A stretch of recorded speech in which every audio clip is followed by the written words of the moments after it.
Let's learn something really quick. If you got the time, absolutely. And you got the discipline, there's no question about it. I love that. Yeah, that's a great practice to put into your everyday life, you guys. You generally regret the things you don't do, not the things you did do. Let me say it that way. Mic drop. This was just awesome. I love meeting my guests in person, and it's a whole nother animal, and the energy is just electric. You guys, this is your host, Deanna Radulescu with Label Free Podcast. To live your best life, you must live label free.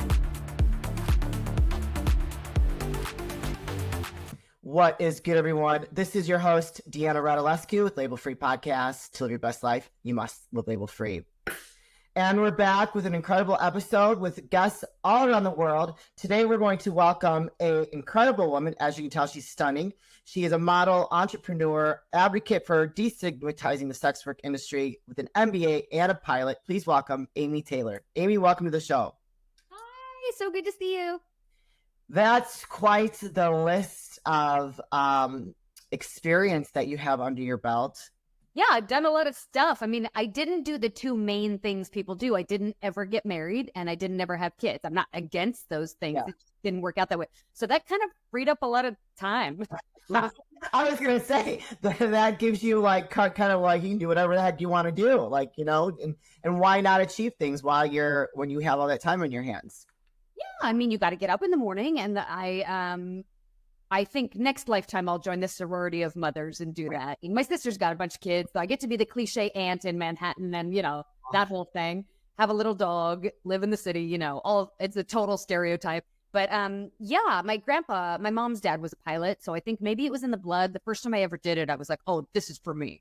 Yeah. And, I did it as a hobby, and then I wanted to fly bigger, faster stuff, and I wanted somebody else to pay for the fuel and the time. So I did it for a living because it's ludicrously expensive to figure stuff as a hobby. I don't have that kind of money. Yeah. My girlfriend has a private jet company where she manages planes for like, you know, very wealthy people. In my previous life, we used to fly private here and there. And I've always wanted to like learn how to fly a plane. I think that would be a great skill to have. Yeah. I have a few exes who were quite wealthy. We either did net jets, a couple of them owned. The 100-hour card is $1 million. It's basically 10 to 12 grand an hour for like a light jet, like the Latitude or the Longitude. I don't have that kind of cash. Yeah. And I always wanted to be in the front. Whereas most of these super wealthy, busy type of guys, they want to be in back, working, relaxing. They have no interest in being the Uber driver. But I think like the physics and the science of it. Yeah. The thread of my life has been a lot of doing what girls shouldn't do, or I think that's a rebellious thing of if you tell me women can't do it or shouldn't do it, I'm going to do it. Yeah. Like my undergrad was in molecular biology at Berkeley. I worked in biotech. I wasn't very good at it and I didn't like it, but it was kind of cool to me to like do something that women didn't do. And then I found out I was kind of bad at it and I hated it. Pivoted, MBA, pilot. I wanted to live a man's life in a woman's body. And I did. Yeah. I want to kind of move into something a little bit more controversial.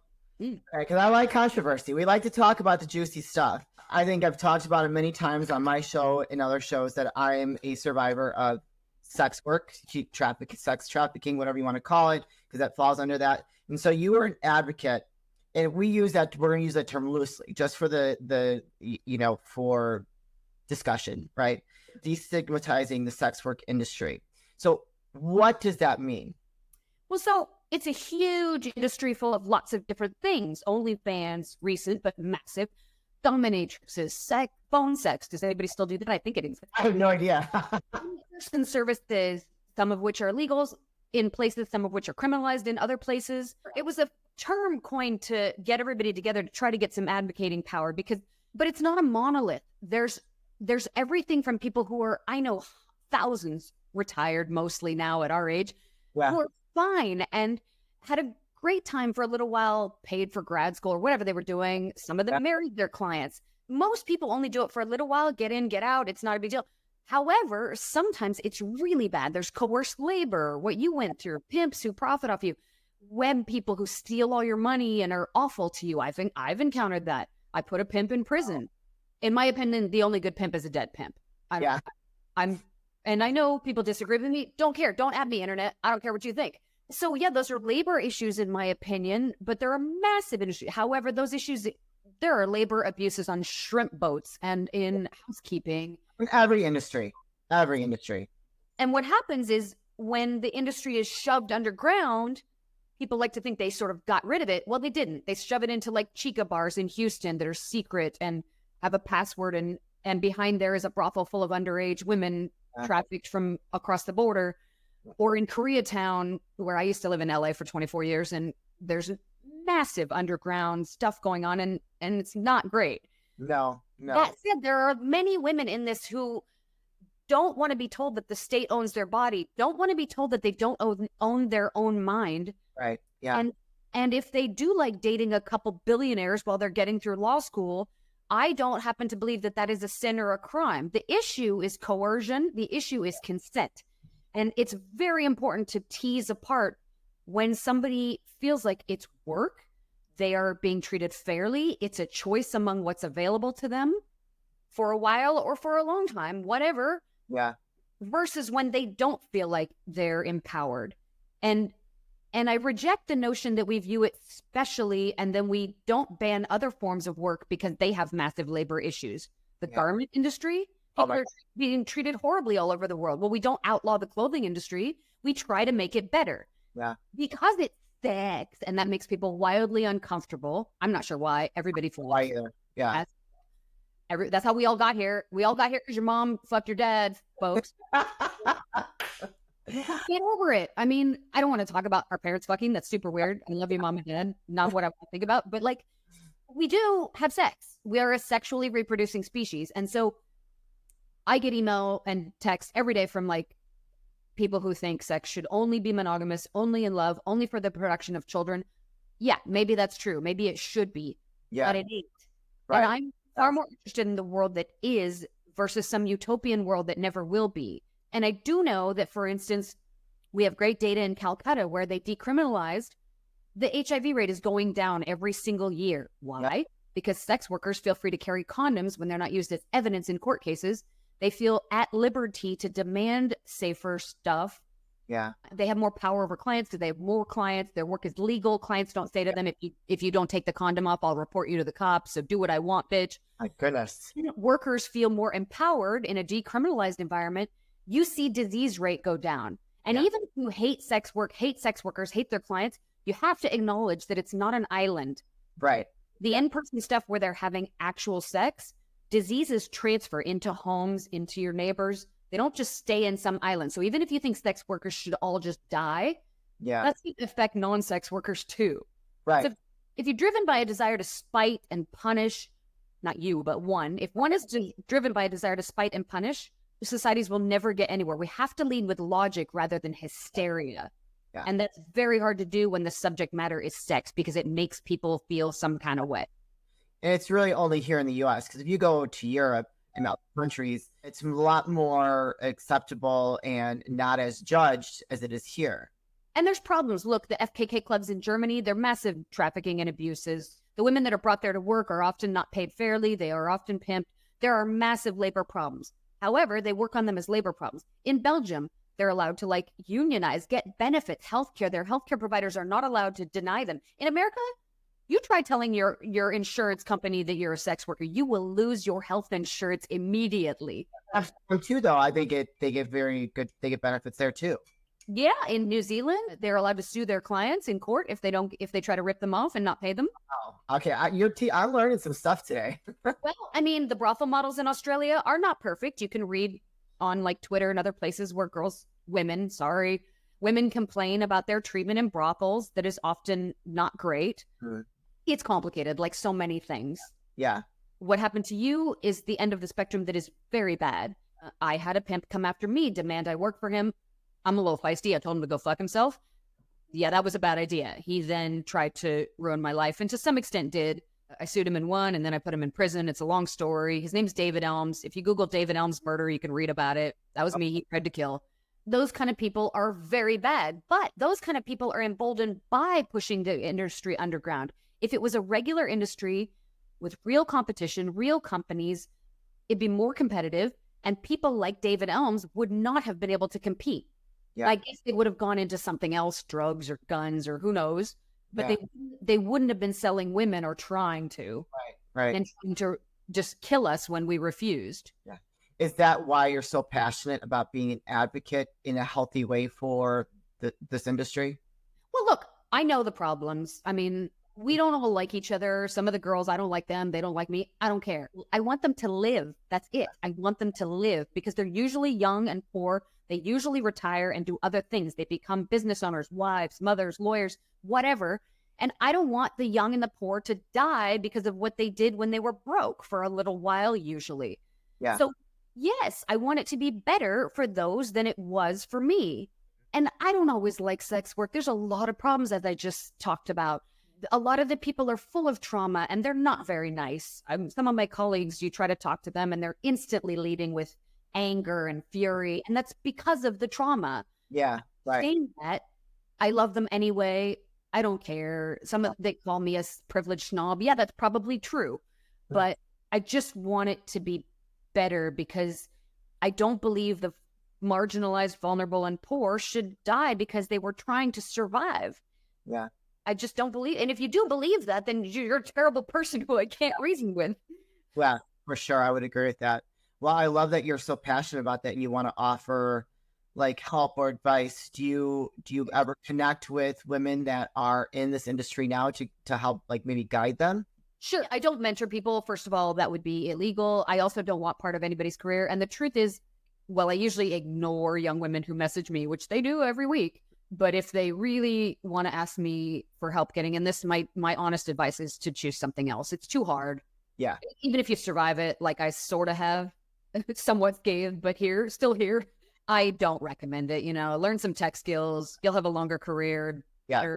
Stigma and shame, even if you get really lucky and you only have great clients and you're okay, it's hard. It's just too hard. It's not long term. It's not a great decision. Oh, for sure. But I Definitely. understand when you're telling somebody who can't afford groceries that they should just do something else. Well, that's an easy thing to say, but when somebody's literally hungry, Yeah. who the fuck am I now who can pay my rent to tell somebody that? I remember what it was like to not have $20, to not be able to take money out of the ATM. I remember that. And when you're telling somebody to do something else and their alternative is getting evicted, they're not going to really listen to you. Yeah. So we've done other things. I was really proud in Southern California with my best friend who's an elected official. We found out that a lot of the street-based sex workers, when they have an arrest record, they cannot get a job. No one will hire them. They look at the table at them and they go, "You're just a whore." Yep.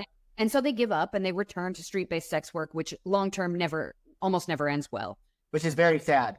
Yeah, it's awful. So we found out, we worked with the city and some of the big companies that need workers badly, and the community college there, which had huge poverty problems. 20% of the students there were homeless. And these are people trying to make their lives better, get an associate's degree, develop a career. They're not just giving up, they're trying, but they're homeless. But yeah, we can hand out checks for all these other people living on the system, having kids, one kid after the other with multiple dads. But we can't help, young people trying to get through school and keep them afloat so that they do survive. Well, and it wasn't necessarily just the money. The crux was they needed, for instance, if they're homeless, they needed to be able to charge. They needed to be able to use the gym showers to clean up, go to school class and go to job interviews. But they needed to be able to sleep in their car in the parking lot if they didn't have a home. We made all that legal, that they could not be punished for those that they needed when they were unhoused. And it deals with the local big employers who expunge and wipe the records of prostitution arrests so that they could get jobs. And we have many, many cases of former street-based workers who now have six-figure jobs, benefits, they can support their children, they're fine, and they're doing great. And the crux was letting them become part of society. And the conditions were the degree has to get finished. You have to not return to it, sobriety, if drugs were an issue. All those, there were conditions on stealing records and letting them get a job. But we have seen great success if you tell people they're not a pariah and give them a chance. Many of them want badly to take it. But if you tell them they're a trash person who deserves nothing forever because they did this thing, they give up, and guess what they return to? Yeah. Yeah. And then they usually don't survive. No, they usually don't. Yeah. And it's really sad that, instead of empowering someone that had to do what they had to do, we want to nail them to the cross, right? I had several ladies that I knew back in the day that became lawyers through college, and so like there's I love that you want to destigmatize that. Like, you know, my worst experience through that was the boyfriend that abducted me and beat the crap out of me, and all the like being exposed to drugs, because I had never did any drugs or drank anything in high school. I was super clean, nerdy girl, like wanted to like I was a total nerd. And so like I had an abusive father, so I repeated the pattern. I got an abusive boyfriend, and then like he was the worst part of all that, but I was able to buy my home. I still own my house. It's rented out. I was able to help my mom buy her house and like really support my family for many years. And so like I turned the negative into a positive, and then I put myself through therapy. I knew like if I continued down the path like this and doing the drugs and all that, I was not going to survive. And so you just have to like that. For me, I personally wanted to turn my life around, and so I did. And you know, it's all the rest is history. Why do you think you didn't lose your will to live and give up? What was that? Because I'm a fighter for sure. I'm a total fighter. Yeah, I'm a feisty bitch too. And I was like you know, I just have like this insatiable will to live, you know, and like even though I did all those things, Gives me chills. Yes. you know, and it's just like there's just so much to experience in life, and just because you're dealt a bad deck at first doesn't mean that you can't change the game, right? You have control over how you want that game to end, and you can win. So That kind of self-love, because that's what it is. It's deciding to love yourself even if your father didn't love you properly. He loved you the way he knew how, which was super shitty. God knows what happened to him, probably. Not expecting it. But you decide to end the cycle and love yourself. Yeah. And that kind of love spreads to other people, because when you live that way, you show other people that they can.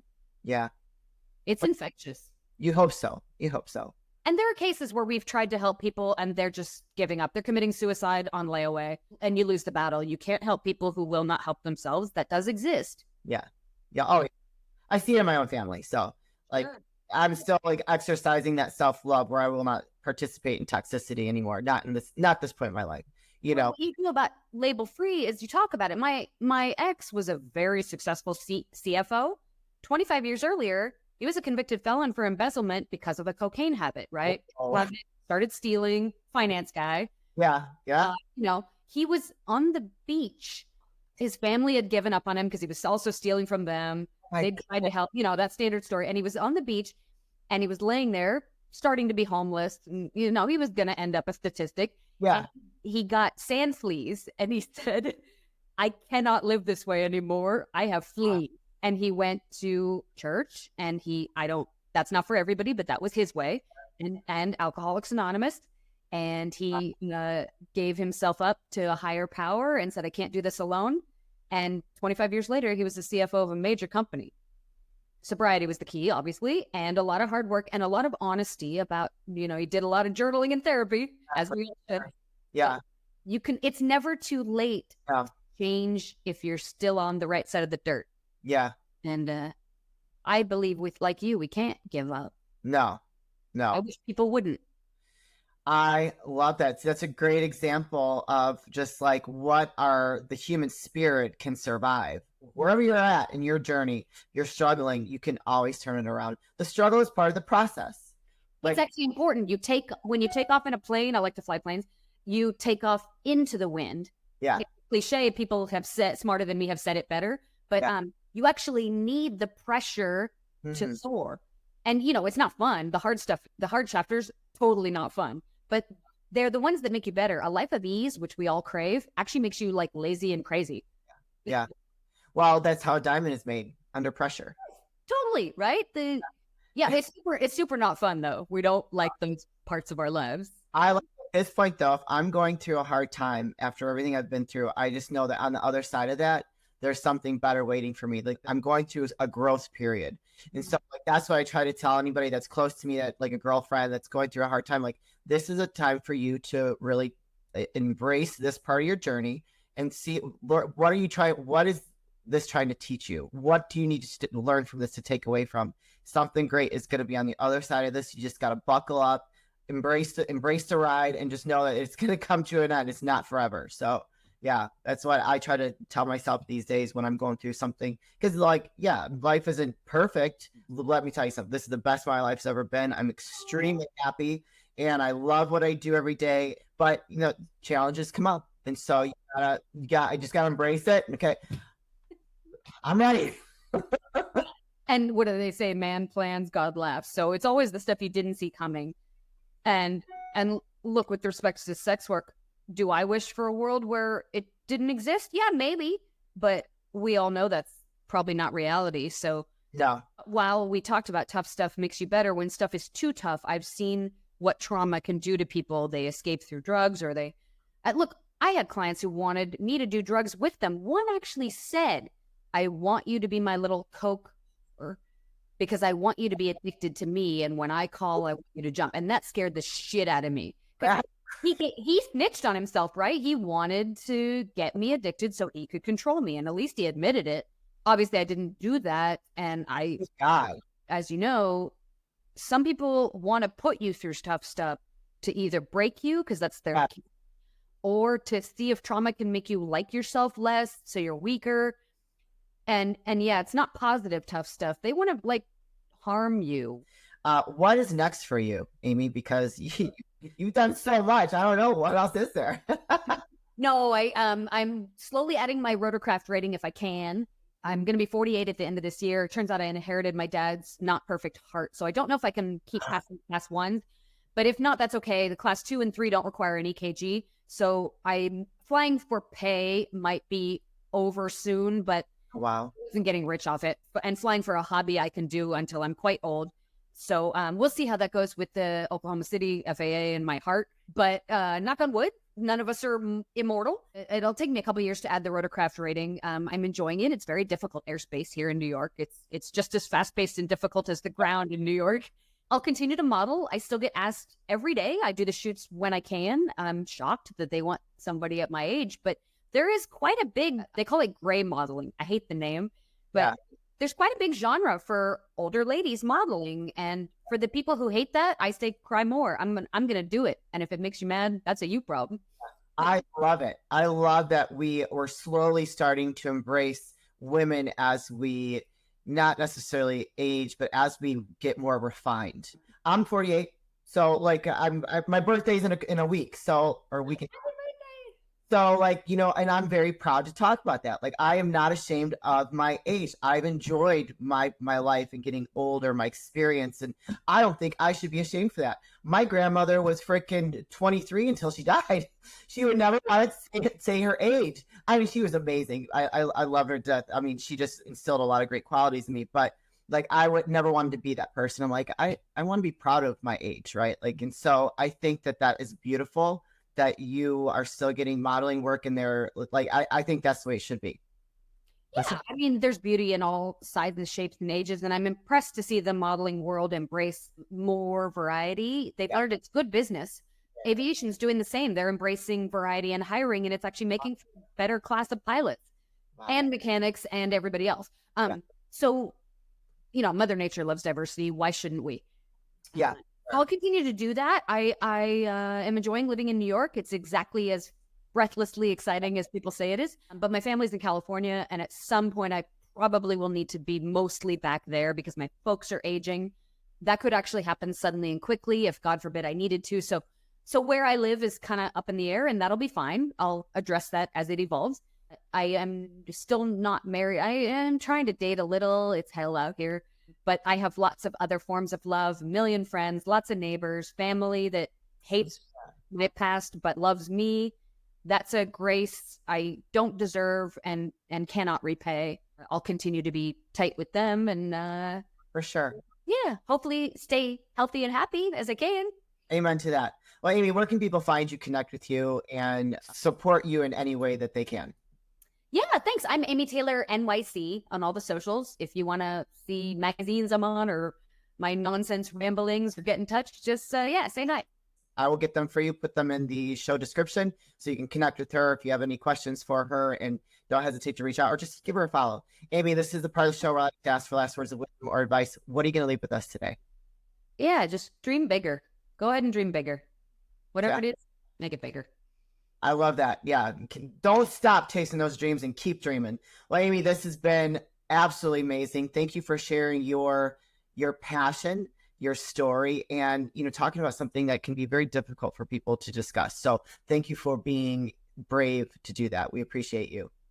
Likewise, I appreciate that you speak out about your past and that you also aren't hamstrung by it. Yeah, absolutely not. Hell no, label free here. It took me a long time, but we are living label free. You guys, thank you. This is your host, as always. Don't forget to subscribe and keep watching. Every Monday at 6 p.m. Pacific Standard Time, we will be bringing you another episode. Until next time, we'll see you then.